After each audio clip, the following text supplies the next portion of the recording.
দেখো গাছগুলো না পোকা ধরে গেছে। এই দেখো কুড়িগুলো দেখছো কিরকম কুকুরে কুকুরে গেছে, কুকুরে কুকুরে গেছে। গাছগুলো না পোকা ধরে গেছে। একবার বীজ দিয়েছি, আবার দেব। দেখো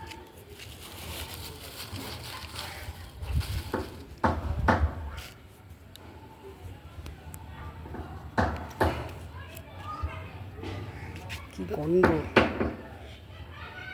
7 ফোঁটা দিতে হবে, 5 ফোঁটা, 1 2 3 4 5 ফোঁটা বীজ দিলাম।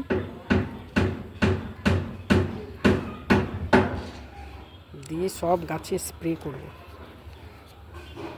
গাছে পোকা ধরে গেলে না গাছে ভালো ফুল হয় না, এই হচ্ছে সমস্যা।